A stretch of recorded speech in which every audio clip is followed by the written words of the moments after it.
Ladies,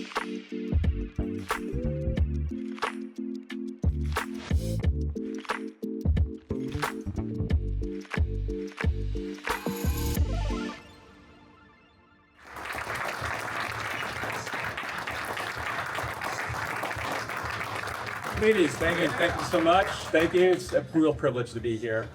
So we'll just jump right into it. For those of you that are new to EO, my name is David Aferiat, and I had the privilege and the pleasure of serving as the EO chapter president from 2022 to 2023. And as Jason mentioned, the theme for our chapter that year was a hero's journey. And I needed something, a vision for the chapter that resonated with me, so I could speak from authenticity, a place of earnest and passion. And to get to this theme, I did quite a bit of homework leading up to my year as presidency. I consulted with mentors. I consulted with the advisors of the day at our company. I even went so far as to talk to my rabbi at the synagogue that I attend. And the analogy here was actually quite good, because a pastor to a congregation is very much the same, I felt, about how I would lead other leaders in the chapter, both on the board and the chapter, and use that lens. You can't tell congregants what to do. You've got to show a vision. And so we arrived at a hero's journey, and it served us very well through the board and through the chapter in our year of growth. Little did I know, or maybe I was starting to realize, that I would be walking a similar hero's journey. And as Jason did an amazing job of introducing, the hero's journey starts with this call to adventure. The framework, however, of a hero's journey is what I've used in my life to really tap into resiliency and even perseverance, which was the theme for our EO Atlanta Nerve that we recently had. So all this starts to come together. And I hope that for you, when you get the call to start a particular hero's journey, that you use this framework to find your strengths, to identify your core values, and really a more anchored identity as to who you are. So let's begin. I'm going to be sharing today the first act, which is 3 scenes, of a 3-act, 9-scene framework that is the hero's journey.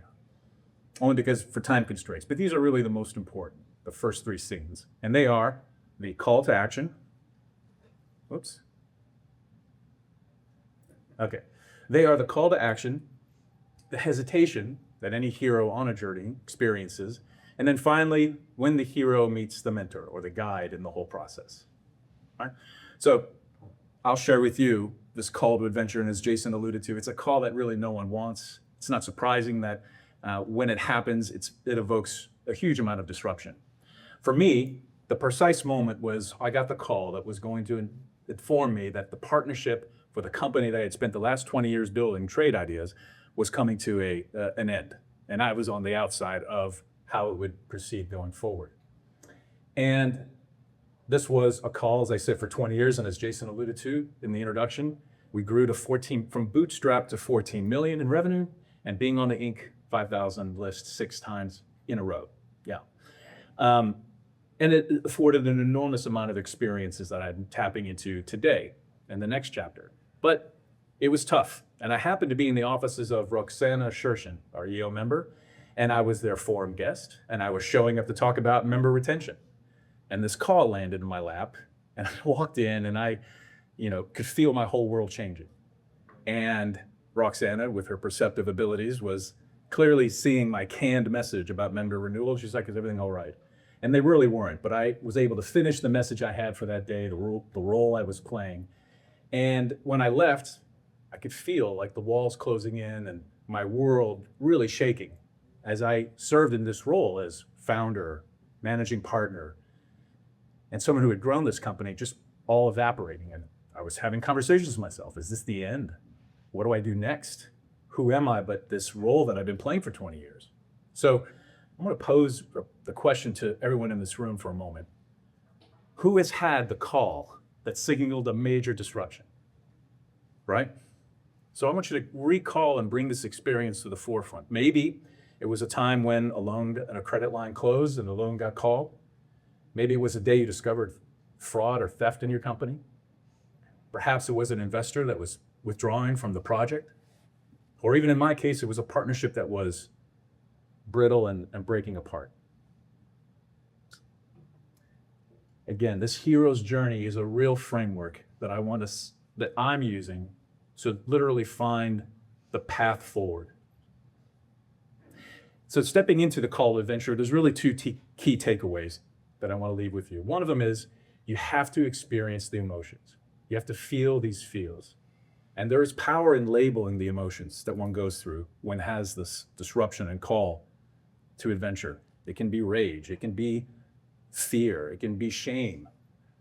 But walking through and giving it a label helps to identify and bring sunshine to the areas of where your mind goes and how to bring it back.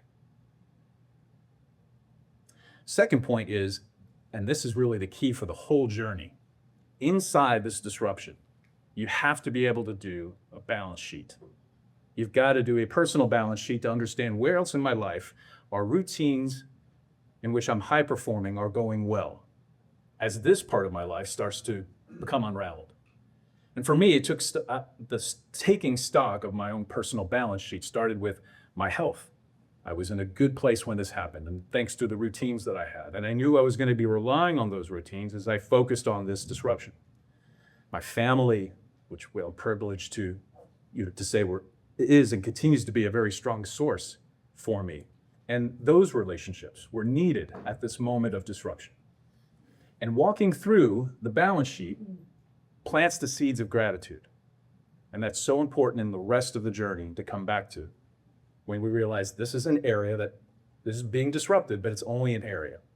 So, as I mentioned, the call to adventure, this disruption. Let's talk about now this hesitancy, which revolves around the loss of identity. Again, the key takeaway here is to update the balance sheet when the call to adventure happens. Okay? This hesitancy, the second step, is very much rooted in this sense of identity. I was the co-founder, and managing partner of Trade Ideas for 20 years. This was a hat that I wore. And I really liked this hat. It looked good on me, right? And this hat, was taken away, and I could not wear it again. I can't even recognize myself in the mirror. Like, who am I now? And stepping through this hesitancy and this loss of identity, and this took cycling, really. You will go through the hesitancy and back to the call to adventure, which is really a euphemism. It's kind of like the call of dread or the call of terror. But you cycle through the hesitancy and back, and you come until you break through to meet your guide, the third step. You're in this identity crisis. And for me, it was important to unmoor where I had built this foundation of identity on something as volatile as business performance and a partnership, and instead find other places where I could anchor my identity in other places, like values. What were my core values? And it took a lot of assessment and learning. And so, for instance, my core values that have come out of this process, I've learned, are one, lifelong learning. It's just one of my core, it's how I show up in the world. The second is to be avid about everything, a kind of zest for life. And the third is a generosity of spirit. It's an outward mindset that helps me engage with people and from a state of mind of abundance.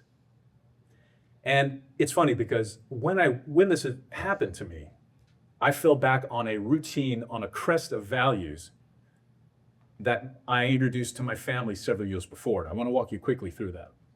But the takeaway from this hesitancy rule is this: try to anchor your identity not in the roles you play, but in the values that you live. Like muting the phone when it rings. It's all good. Being present, it's all good. This was key.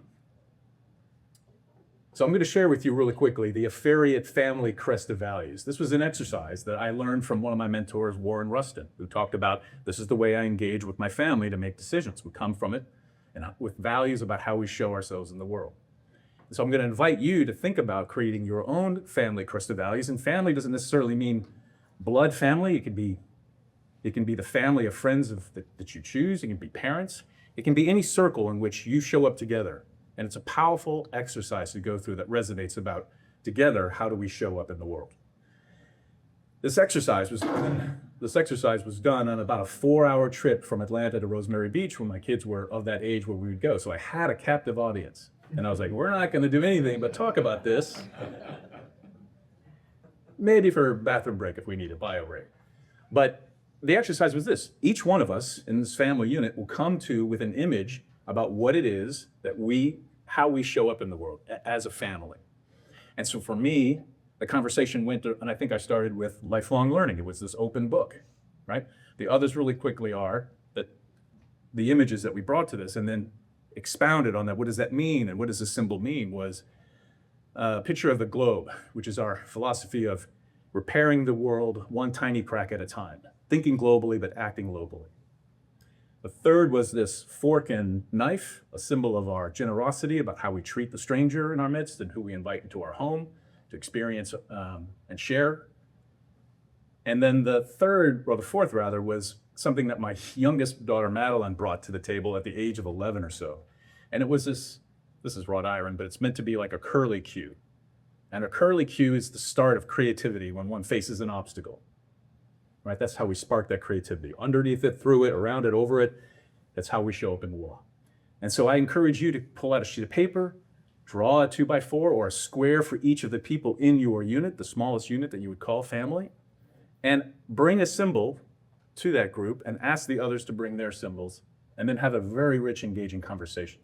Turns out that these values helped me enormously as I was guiding myself through this hero's journey and the framework, and getting over this hesitancy so that I could be open to the third and final point here, which is when the hero meets the mentor. And it's here where it's critical to be in a good frame of mind, because when it happened to me, and I was cycling through the adventure and the refusal and the hesitancy, there were an enormous amount of people who came to my aid. But I was not in the framework to really seize on this and benefit from it. I said, thank you. I had to almost inventory it and file it away until I was more open to this journey. And it's very much when the student is ready, the master appears. But I wish I were more open to these guys who came to me at different times. But again, an enormous one. I benefited from obviously being the chapter president. I benefited the board that helped me through this process. I benefited from my amazing forum members. I also benefited from those who served on the board for the NERV committee. Just going from leader to leader and understanding how they, and when they understood my situation, what they were offering. Even, I have to give much credit to Jason Rhodes, as Jason informed us at the beginning. Jason was critical about taking a hero's journey and internalizing it into his company, and really helped create the framework of these 9 scenes of the hero's journey, which we've polished on since. And so an enormous credit goes to what you put out, how it comes back. Be open to this. It's very critical. And so I'll just kind of end here with, these are the other stages of the hero's journey. These are the other scenes. But by all means, DM me or find me, and I will be happy to share this framework that's been an enormous help to me in getting, the first steps of my hero's journey going forward. And I'll tell you this, it will be my privilege and honor to be a guide to your journey. And if I see trouble and conflict within you, know that I'm going to reach out. And if I can't see it, then certainly find me. But we will walk together through these journeys. This is what these last years since my presidency have been about for the chapter, everything from dreaming big to powering up. And we're all going to walk together through how we slay our own dragons. This framework will come to aid anybody who invests the time and attention in walking through it, and I'm here to help. So for the rest of our speakers who follow, be listening for their own call to adventure, and be listening how they were destined to overcome the challenges, and for your own as well. And together we'll get through this. Thank you very much.